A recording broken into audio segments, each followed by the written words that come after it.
আমাদের এলাকায় বিভিন্ন দিন যাবৎ এমন একটা গ্যাঞ্জাম সৃষ্টি হইতেছে তমিজ খান নেতৃত্বে ওইখানে মোল্লারা আছে, এরপরে আপনার মাতবররা আছে, চকিদাররা আছে, এরা আধিপত্য বিস্তার কেন্দ্র করে বিভিন্ন দিন গতকালকে লোক আটকাইছে, 999 ফোন দিয়ে সারানো হয়েছে।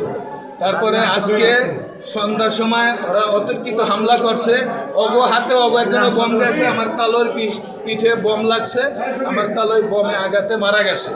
এই তমিজ খান সাহেবরে, এই আওয়ামী লীগের দোসররে সর্বোচ্চ প্রথম এই এমপি সাহেবের কাছে প্রথম এই বিএনপিতে ভিড়াইছে শাহিদ সর্দার। এই শাহিদ সর্দারের পাওয়ারে তার ক্ষমতা হইল, আজকে আমাদের উপর এই মারামারি এই গ্যাঞ্জাম সৃষ্টি হইল। নতুন বিএনপি করাই তো এই পরিচয়, নতুন বিএনপি করে, তমিজখা তো বিএনপি করে, নতুন বিএনপি। তমিজখা তো আওয়ামী লীগের দোষর। জাজিরা থানার এমন কোনো লোক নাই যে জানে না যে সে আওয়ামী লীগ হইয়া এই জাজিরা থানায় কি করছে, এটা তো আপনারাও সবাই অবগত আছেন। প্রতিত করি আমাদের সাথে কোনো যোগাযোগ করে না করিয়া তমিজ আমাদের সাথে বিএনপি করবো না, এই সব কথাবার্তা হইতেছে।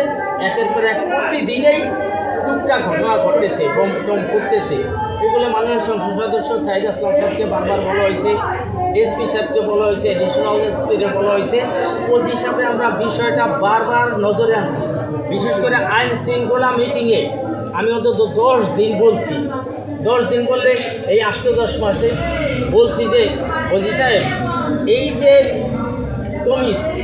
তমিজ পুলিশের খাতায় কুখ্যাত বিখ্যাত বোমাবাজ লেখা আছে এবং অনেকগুলি মামলা আছে তার বিরুদ্ধে, অথচ তাকে ধরাই হয় না। তাকে স্পর্শ করবো, একদিকে দৌড়াইব, তাও করে না করার পর্যায়ে আমি আইন শৃঙ্খলা মিটিংয়ে অনেক বললাম যে এই যে রজনাইপুর আবার হবে বিলাসপুর থেকে ভয়াবহ, অথচ কোনো ভূমিকাই নিল না।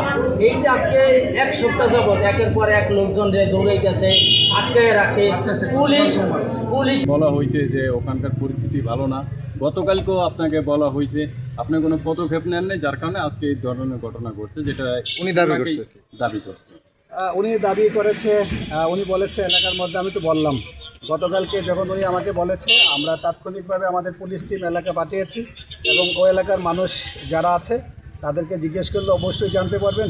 যে মারা গেছে তার ছেলের সাথে আমি একটু আগে কথা বলেছি, স্যার সারাদিন আমাদের এখানে পুলিশ ছিল, আমরা এলাকার মধ্যে ছিলাম, পুলিশ চলে আসার পরে এলাকার মধ্যে তারা আচমকা এসে এখানে এই ঝগড়া লিপ্ত হয়েছে।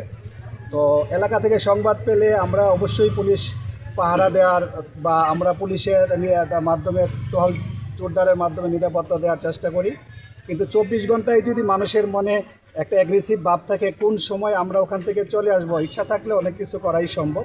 তো আমরা আপ্রাণ চেষ্টা করেছি এলাকাতে যাতে কোনো প্রকার দ্বন্দ্ব সৃষ্টি না হয়।